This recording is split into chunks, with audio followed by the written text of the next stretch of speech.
Hi, welcome to Blog Talk with Indy Jones. Today's topic is writing and reading. Yeah, good stuff. So I'll answer three questions today. And the first question is, do the characters all come to you at the same time, or do some of them come to you as you write? So, no, not all at the same time. But I have to make sure I know who my main characters are. So for the most part, because I write paranormal romance or fantasy romance, or I'll write something, let's say, with urban fantasy, but it has strong romance elements to it, I always have a hero and I have a heroine. So clearly, I know who those characters are from the beginning. I need to know. I must know. I can't write anything about knowing those characters and having developed them. And of course, you get to know them more as you write them, and they grow and evolve as you write them from the very beginning. I always know who my hero and heroine are. And if there's a protagonist, and typically because I write paranormal fantasy, there's always some us versus them scenario, I always know who my protagonist is as well. And then a lot of times I will frame some type of family unit. I think all of my books, because I'm huge on family and the importance of showing that foundation for the characters, so you know from which they sprang, so you can understand the characters more because you understand their family. So normally there's a family unit, whether I create parents and or siblings. So I typically know those characters as well.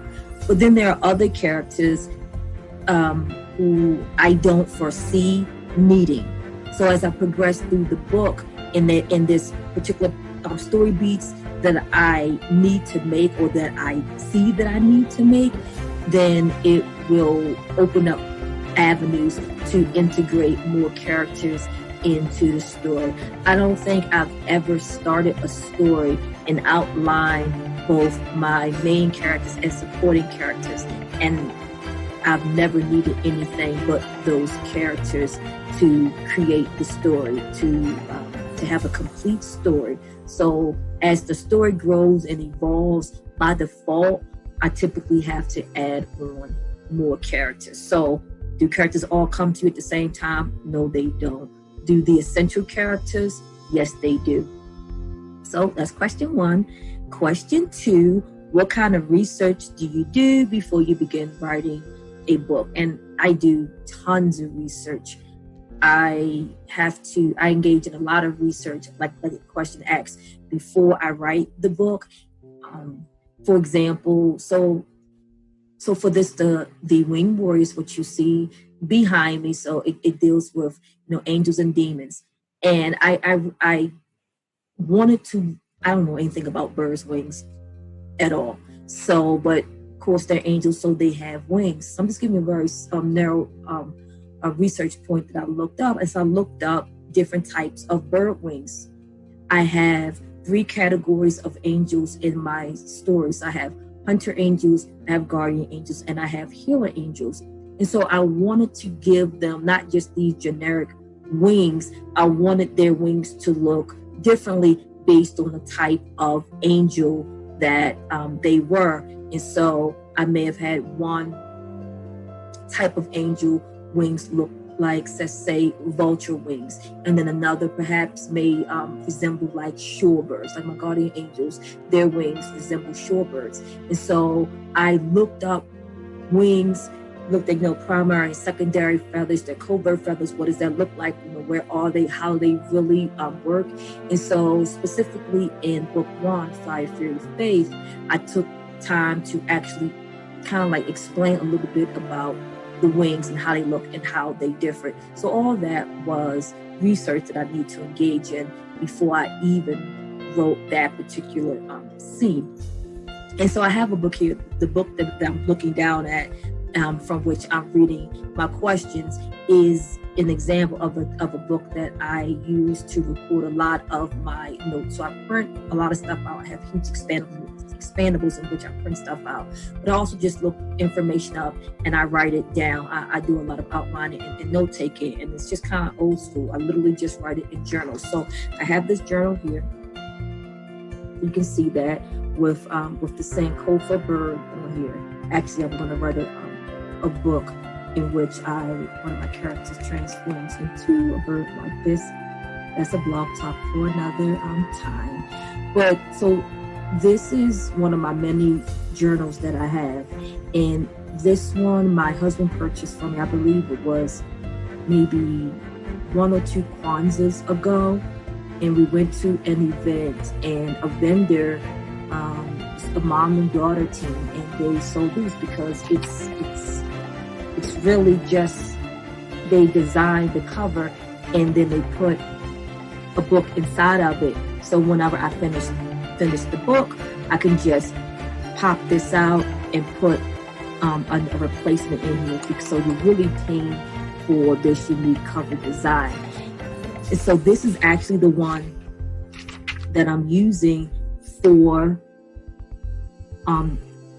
this series. I'm currently writing Lies, Lust, Love. Well, by the time that you listen to this, I would have finished writing them about 2/3 of the way through. So this is what I'm using. So I have tons of notes here from my research and ideas. So doing research is critical. I don't know any author who doesn't engage in a certain level of research, and depending on the type of books you are writing, some require more research than others.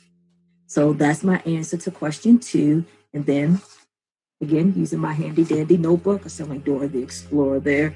But question number 3, do you read yourself? If so, what is your favorite genre? So yes, I read. Again, I can't imagine an author who isn't also a reader, who truly enjoys reading. And I read not exclusively, and I'm speaking about fiction. I'm not a fiction here.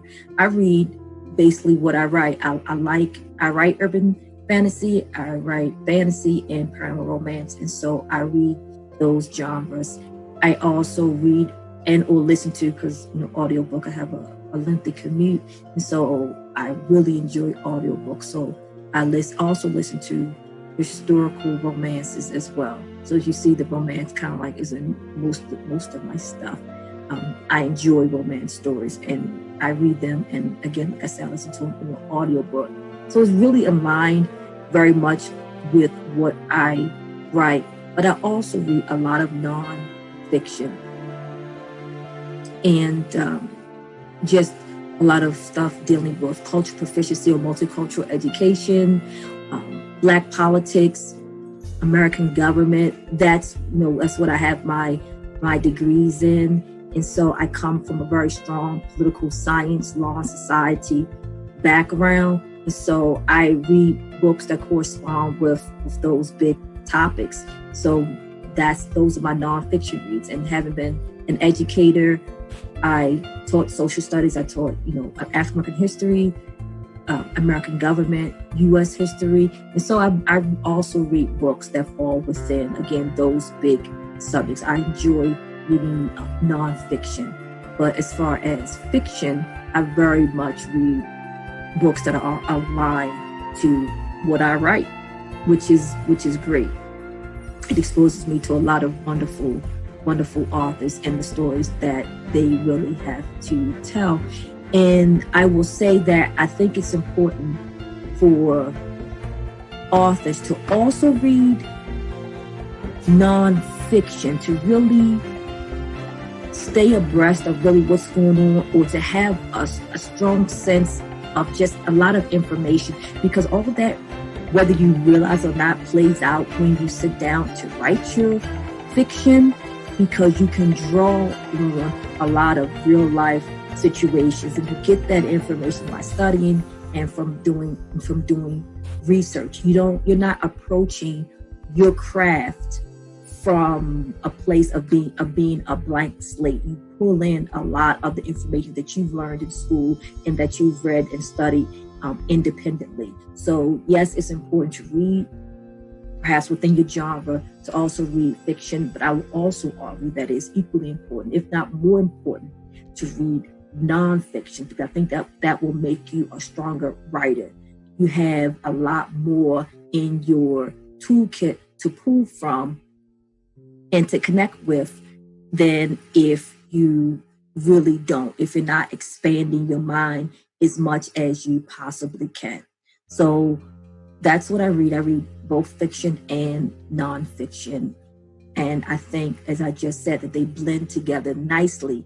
And it means that I have more to bring to my fiction stories, because I believe that I'm well read on the nonfiction side as well. So that's the end of my blog talk today about reading and about writing. So thank you for joining me. And until next time, guys, please be safe, be healthy, make great decisions with social distancing. If you're still at the stay at home, please make sure you do that as well. When it's few cases as this horrible virus that we can get. So be safe and take care. Until next time, guys.